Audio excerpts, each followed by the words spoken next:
16:50 a.m. in Montreal. I am the producer and host of the Money and Business Show, which is live Wednesdays at 4 o'clock. And not only that, but you can catch it on the pre-record on Monday nights at 7. Actually, I'm here. I'm at the Cabin de Schmal having a coffee with my friend Ian Stone, who's a communications officer of Alliance Quebec. Yes, that's right, Alliance Quebec. It's making a comeback, Alliance Quebec 2. And I decided to actually interview him in a raw way, while having a coffee. How are you? How you doing, Ian? I'm doing good. How are you? Good, good. By the way, Ian, I just wanted to ask you concerning something that concerns me and a lot of Quebecers. We're talking about a lot of Quebec businesses that are here. We're talking the McDonald's of the world, the Walmarts, and even the small businesses. What's happening here in Montreal, in Quebec, I should say, in terms of business growth? There's actually a lot of stuff going on that we can talk about in terms of business growth. But thanks for having me and interviewing me off the cuff like this. I hope it's okay. I'm drinking coffee. Yes, it's fine. Listen, we're having a coffee break here, and basically what I would say to you is that the business growth, the flow of business growth in Montreal right now is nowhere near where it should be. There are many reasons for this. We can break it down and spend hours, and we will be talking about it further. Yes, but January we're going to have a radio show. Right. In the new year. Exactly. One thing, when you're looking at if you're talking about medium-sized businesses, they are affected directly by how much people have disposable income in terms of how much they're able to spend. We right now have one of the highest level unemployment numbers ever. We have high welfare levels. We have high child poverty levels. These are all resultant from a lack of cohesive business strategy for the city. We are unable to promote ourselves as a business destination hub for businesses to come in to grow our private sector. We have 0% private sector growth for the last 12 years. 0%?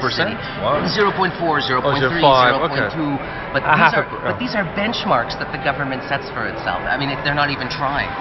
This is the whole joke of it. Every major city in North America has at least a promotional video that they use to promote to other cities saying, come to our city, bring your business to our city. Do we have one? We may have one that's in French that's going directly to French markets, but we do not have one that's going to Texas. How do you convince someone in Texas to relocate their business here and tell them that their family is going to have to go through French school and they're going to have to deal with all these French laws? How do you convince someone in Texas who's used to a free market system to come here and you can't. You cannot. So it's impossible. So our laws are actually the impediments to business growth in our city. And really what we're trying to do is convince people that we have a business argument here. The business argument is that Bill 101 and all of its offshoot legislation is crippling business. And what does that mean, crippling business? It means it's affecting families. It means it's affecting children. Breaking up families. Breaking up families. That's a whole other issue in terms of English Montreal families breaking up as a result of there's no jobs for them here. They graduate from McGill or Concordia with their doctoral or their master's degrees, and they leave to Toronto and Ottawa. These same students want us to subsidize their education, so we'll pay for them and then they'll leave. It's not an economically sustainable formula. If we don't have the jobs for people, we have to create the jobs. The government has to create an environment that is job friendly, that is business friendly, and right now they're doing exactly the opposite. So in our January interview, what are you going to talk about? Because this is very important, the subject about Quebec and their independence in the future, and what's happening with the businesses in Quebec? I mean, are they going to also take off? Are they going to run? The Walmarts of the world? A lot of this is unknown, and because it's unknown, you have instability built into the equation. We don't know what's going to happen as a result of the lawsuits with the box chains. We don't know where that's going to go. We don't know if Bill 14 is going to pass, for example, if enough Liberal and CAC members are going to oppose it to make it not go through. If it does go through, it's Bill 101 on steroids. It's going to make it even harder for new businesses to come in, even harder to generate revenue, income growth among existing businesses here. And again, we're looking at a system that's continuously taxing us. For the last 12 years, our taxes go up every year, and there's no growth strategy implanted into the formula. This is what has to change. This is what has to change. We need to figure out a way to optimize our business market here in Montreal. And right now, it is far from optimized. It is depressed. It is depressed. Are businesses coming here? Very few, negligible. Yeah. Ask me what we're doing with China, let's say, for example. China is a growing market that literally we haven't even started to scratch the surface in terms of our potential there. Look, Quebec net exports for the last 12 years have been below zero. We don't export anything. We import things from China. We don't give them or send them anything. Why? Where are the trade envoys going to Shanghai, going to China? Where are the relationship builders? If we really did care about the future, I mean, right now China is the economic giant of the world. If we cared about our children's future here, we'd be teaching them Mandarin, Cantonese. For the few minutes, maybe the minute left, yeah. What is Alliance Quebec 2? What is their mandate? It's about expanding the dialogue. The dialogue has always been, it's an English language rights issue that really minimizes. Is that going to change now? Well, this is what I'm trying to do by getting out there and talking. This is a business issue. This is a bread and butter issue. This affects every and not single only English, Quebec, French. We're talking French Quebecers also. There's a lot of reality here that should be talked about. I mean, if Quebec wanted to go independent tomorrow, there's no money. There's no money. So, what are we talking about? And they owe the money. That's it. I mean, we have an unsustainable debt to GDP ratio. We have some of the highest poverty numbers in all of the country. And the transfer payments are huge. Alberta sends over $750 a second to Ottawa. $750 every second goes to Ottawa. About 1/7 to 1/10 of that comes to Quebec for sitting back and doing it. I call it a bonus check for operating in the red.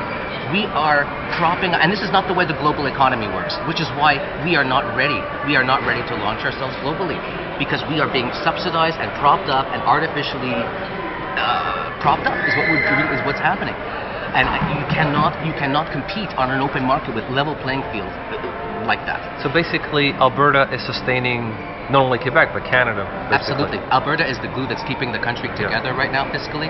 And it's interesting, but at one point, before Harper rearranged the seats in the Nationalists in Parliament and gave Alberta more seats, there was something like up to 50% of Albertans were seriously considering secession.